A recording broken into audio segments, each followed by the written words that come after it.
네, 안녕하세요. 저는 국내외 ICT 기술 창업 트렌드 강의를 맡은 전화성이라고 합니다. 제 강의는 이제 두 번에 나눠서 진행을 할 예정이고요. 총 7개의 챕터인데요. 그 중에 6개의 챕터가 국내외 기술 창업에 대한 어떤 트렌드에 대한 내용이고, 마지막 7번째 내용은 이제 제가 CNT테크 대표로서 저희 회사가 이제 최근에 투자한 기술 스타트업에 대한 내용으로 구성을 해보았습니다. 제일 먼저가 요즘에 많이 회자되고 있는 AI에 대한 부분입니다. AI에서 이제 스타트업에 어떤 기회들이 있는지 한번 보도록 하겠습니다. 첫 번째가 이제 헬스케어와 이제 인공지능의 결합인데요. 헬스케어 같은 경우는 실제 IoT 기반으로 웨어러블, 밴드, 웨어러블, 스마트워치 또는 콘택트 렌즈 형태도 있고요. 최근에는 이어폰 형태도 있습니다. 이런 형태의 이제 부착형 장비들이 몸에 있는 생체 신호, 혈압이라든지 맥박이라든지 다양한 생체 신호를 수집을 하게 되고요. 수집한 생체 신호를 미리 학습을 하게 됩니다. 학습을 하게 되면은 특정 맥박의 변화, 특정 혈압의 변화, 이런 여러 가지 바이오 리듬의 어떤 변화를 통해서 이 사람의 어떤 질병을 미리 예측을 하는 거죠. 특히나 요즘 같은 겨울에는 이런 고혈압 환자들이 이런 그 뇌출혈의 가능성이 너무 높다 보니까 이런 그 웨어러블 밴드들이 미리 사전에 뇌출혈 위험성을 감지한다든지 이런 예방의학적 차원으로 인공지능이 쓰일 수가 있습니다. 근데 현재 이런 실시간으로 웨어러블 장비를 통해서 학습 자료를 수집하는 것 외에도 의료 영상 AI 분야가 또 있습니다. 의료 영상 AI 분야 같은 경우에는 실제 MRI나 CT 촬영, 다양한 그런 촬영을 통해서 미리 촬영된 사진들을 학습을 해서 그 사람의 질병을 가지고 충분한 실험을 하게 되면은 의사 선생님이 예를 들어서 한 200개의 사진을 봐야 되는 시간을 리스크한 화면, 리스크한 것만 한 10개만 본다든지 이런 형태로 실제 인공지능이 의사 선생님들 업무를 줄여줄 수 있고, 줄여준다는 것들은 많은 환자들이 빨리 본인의 질병을 이제 알아낼 수 있다는 거죠. 그러니까 그런 형태로 이제 두 가지 형태로 발전하고 있다고 보면 됩니다. 첫 번째가 이런 몸에 부착되어 있는 웨어러블 기기가 IoT 기반으로 정보를 모아서 예측을 하는 기법과, 또 하나의 기법은 의료 영상 AI. 실제 의료를 위한 다양한 MRI, CT를 미리 학습을 시켜서 의사 선생님 대신 예측을 하기도 하고 또 의사 선생님의 업무를 줄여주는 그런 형태가 있다고 볼 수가 있습니다. 그 다음은 로보틱스 분야입니다. 로보틱스 같은 경우는 이미 여러분들이 집에도 있을 수 있어요. 사실 가장 서비스 로봇으로서 활성화된 분야는 카메라가 장착된 인공지능 청소기죠. 실제 비전 기술로 집안을 스캐닝하고, 그리고 이제 집안의 현재 실내 환경에 대한 지도를 스스로 생성을 하면서 청소를 할 수 있는 형태고, 하늘 로보틱스 같은 회사들이 실제 우리나라에 거의 20년 가까이 그 일만 지금 하고 있는 회사입니다. 근데 이 서비스 로봇 같은 경우에는 지금 많은 회사들이 이제 접근 방법들이 좀 나와 있는데, 이런 카카오나 네이버에서 만든 인공지능 스피커, 이런 스피커가 현재는 이제 인터페이스가 음성 인식을 하고 또 음성 합성 등으로 예측을 해서 사람과 커뮤니케이션을 하죠. 근데 이 커뮤니케이션 자체가 사람의 눈에 해당하는 카메라가 달리고 또 이동할 수 있는 이런 바퀴 등의 이동 장비들이 부착이 되면서 사실상 서비스 로봇의 역할을 할 수 있다고 보시면 됩니다. 그래서 지금 여러분들 사용하고 계신 인공지능 스피커라든지 또 그 외에도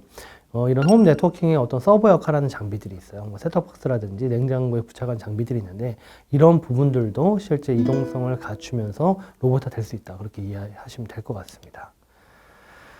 그리고 실제 인공지능은 제일 중요한 게 이 빅데이터, 그러니까 어떻게 하면 학습 데이터를 수집을 할 수 있을까? 그런 부분들입니다. 그러니까 결국은 인공지능 창업의 핵심은 내가 경험치로 예상을 할 수 있는 분야가 있는데 거기에 대해서 내가 데이터를 수집을 했다라고 하면 인공지능 창업이 가능해요.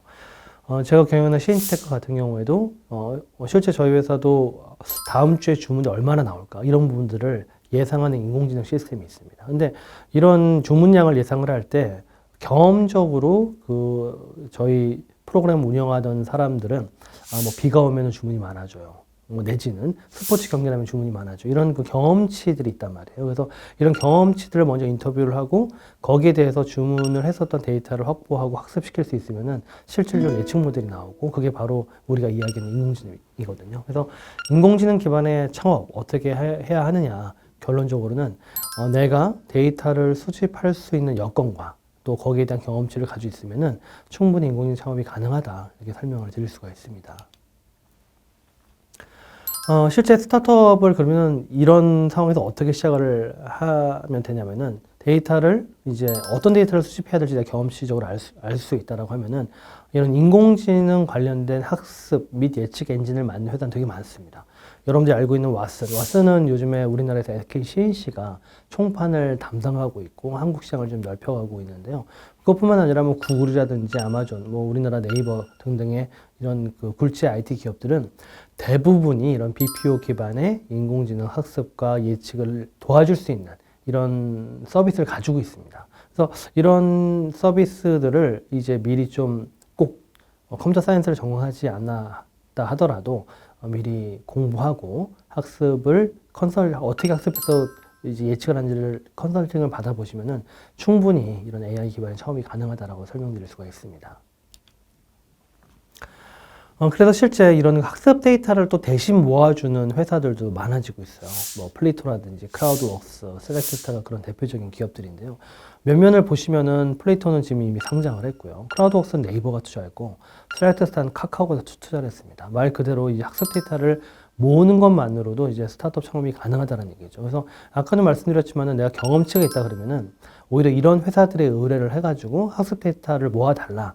이런 형태로 이제 창업을 다시 계획을 할 수도 있습니다.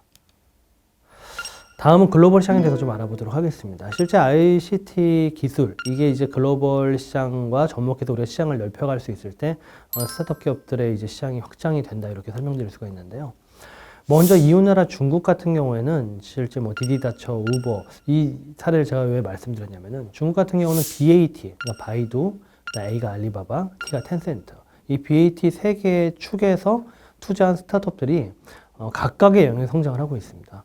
디디다처나 우버 모두 이제 이런 자동차 공유 모빌리티 오토잖아요. 이 부분도 각각의 투자를 했었지만은 중국은 어떤 생태가 있냐면은 서로 큰 출혈 없이 합병을 빨리 해버리는 그런 성향이 좀 있습니다. 이런 그 외식 쪽에서 나오고 있는 주문 배달앱인 으얼러마나 따종 메이뚜안 같은 경우에도 현재 양자 체제가 구축이 됐죠. 원래 굉장히 많은 경쟁 상대가 있었지만은 양자 체계로 구축이 된 형태로 이제 BAT 투자를 받으면서 스타트업 생태가 형성이 되고 있는데 우리나라 스타트업이 중국에 진출할 때 뭐 팁을 드리자면은 결국 BAT 생태계에 들어가야 됩니다. 그들로부터 투자 유치를 한다거나 투자 유치를 받은 기업에 조인트 벤처를 만드는 방법이 가장 효율적이다. 그렇게 설명드릴 수 있습니다. 만약 스타트업들이 중국 진출에 사실 실패하게 되면 쉽게 동남아 진출을 보통 검토하는 경우가 있더라고요. 근데 동남아도 더 이상 만만한 시장이 아닙니다. 실제 아까 우버 사례를 말씀드렸는데 이 그랩이 사실 그러니까 우버가 전 세계를 통틀어서 2번 대패를 했습니다. 이게 둘 다 아시아예요. 하나는 중국에서 아까 디디다처한테 대패를 했고 이거는 인수합병이 돼버렸죠. 또 동남아시아에서는 또 그랩한테 대패를 해서 그랩한테 인수합병이 돼버렸습니다. 그랩은 실제 말레이시아 회사고요. 지금은 이제 본사를 싱가포르로 옮겼지만은 이 말레이시아, 싱가포르 이쪽 시장 소프트웨어 개발자들 만만치 않고요. 굉장히 많은 유학파 창업자들이 있기 때문에 함부로 우리나라에서 쉽게 보고 좀 도전할 만한 시장이 아닙니다. 그만큼 많은 준비를 갖춰야 된다는 것이죠. 뭐 라자다, 고잭 지금 다 유니콘이 된 기업들이고 동남아에서 현재 배출한 유니콘만 지금 20개가 넘으니까 얼마나 그쪽에서 좀 잘 성장을 하고 있는지를 알 수 있습니다. 베트남 시장 같은 경우에도 이 잘로, 모모, 꼬꼬. 그 잘로가 우리나라의 카카오에 해당하고요. 모모가 뭐 예를 들어서 뭐 카카오페이 또는 뭐 네이버페이 이런 핀테크 쪽에 굉장히 거대 플랫폼이 됐고 꼬꼬기 네이버에 해당합니다. 근데 실제 뭐 구글과 같은 브라우저까지 만들어서 베트남의 3대 생태계를 만들어냈고 베트남 같은 경우도 실제 이런 동남아에서는 실제 싱가포르보다는 오히려 시리즈 A 이하의 스타트업들은 굉장히 빠른 성장세를 보이고 있는 스타트업 강국이라고 볼 수 있죠. 실제 제가 이제 유럽에도 많은 스타트업들을 이제 연구를 하고 왔었는데 스위스 출장을 갔을 때 이제 스위스에 있는 이런 스타트업들입니다. 근데 스위스 같은 경우는 지역 균형 발전을 이루면서 각 지역마다 그들의 먹거리를 찾아서 스타트업들이 다양한 분야를 발전을 해요. 대표적으로 이 로봇 분야 같은 경우에도 실제 감자 캐는 로봇이 상당히 지금 전 세계적으로 스위스 업체들이 강세를 보이고 있는데 실제 감자 농장에 있습니다. 실제 감자 캐는 트랙터보다 등치가 큰 로봇이 하루에 산 2개 있는 감자를 다 캐버리니까 만약 이걸 우리나라에서 뭐 정말 우리나라 농민들이 호미로 감자를 캐는 속도랑 비교하게 되면은 사실 수천 배 빠른 속도, 그 생산성의 혁신이 유럽의 감자 가격이 떨어지려다 이런 얘기까지 있으니까. 그래서 실제 유럽의 모델 같은 경우에는 실제 뭐 지역 균형 발전의 측면에서나 또 지역 균형 발전이 된 이유가 스타트업들이 시장을 찾아가서 거기서 이제 발전한다는 부분도 좀 저희가 벤치마킹 해볼 만합니다. 태국도 뭐 오미세고, 옥나이 이런 기업들이 지금 태국의 이제 스타트업 생태계에서 좀 주목받고 있는 유니콘 후보들입니다. 근데 태국 시장 역시도 워낙에 여기는 보수적이고 국수주의가 강한 시장이기 때문에 굉장히 체계적으로 좀 협력을 통해서 진출하는 게 좋겠다라는 이제 좀 조언을 드리고 싶고요. 다음이 이제 오토에 대한 얘기를 좀 드리겠습니다. 오토 아직 많은 분들이 지금 오토 시장이 이미 끝난 게 아니냐, 뭐 더 이상 투자가 없는 게 아니라고 하지만 절대 그렇지 않습니다. 실제 오토 같은 경우는 지금 아직도 많은 혁신들이 남아 있고요. 첫 번째 소개해드릴 사례가 뭐 헤어핏, 펄핏 둘 다 핏으로 끝나죠. 둘 다 이런 커머스 모델에 AR을 붙인 모델입니다. 헤어핏 같은 경우는 미용실을 가기 전에 내 헤어스타일을 먼저 증강현실 AR로 먼저 앱에서 맞춰볼 수가 있어요. 펄핏은 내가 신발을 온라인에서 신발을 못 사는 가장 큰 이유 중에 하나가 발에 안 맞을까 봐 두려워서 그렇잖아요. 미리 신발을 앱으로 발 사이즈를 측정해서 맞는 신발 추천받을 수 있습니다. 이런 형태로 AR 기술이 이런 서비스 모델에 붙여지면서 오토 혁신을 만들어내고 있다는 거죠.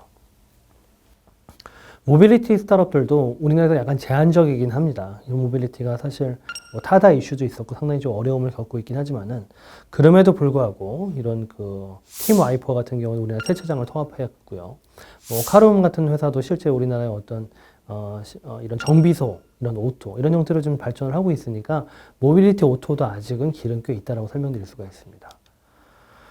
또 플랫폼 노동자 시장에 대해서도 설명을 드리고 싶어요. 긱 이코노미라고도 합니다. 그러니까 실제 이 단시간 근로자들을 이런 오토상에 올려서 하는 그런 형태의 시장들을 얘기를 할 수 있죠. 뭐 청소연구소, 대리주부소, 미소 모두 다 이 플랫폼 노동자들의 혁신을 만들어 오는 형태고, 이 시장 같은 경우는 이제 각각의 타겟에 맞춰서 스스로 발전을 할 수 있는 이런 영역으로 더 발전을 하고 있습니다.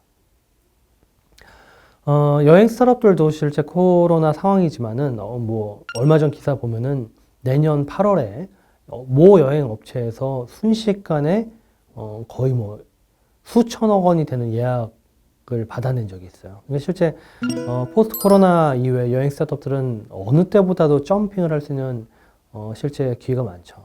뭐 마이 리얼 트립이라든지 뭐 둥글 이런 회사들 같은 경우에는 지금 코로나 상황에서도 상당히 많은 DAO, MAO 증가를 보이는 좋은 사례라 볼 수 있습니다.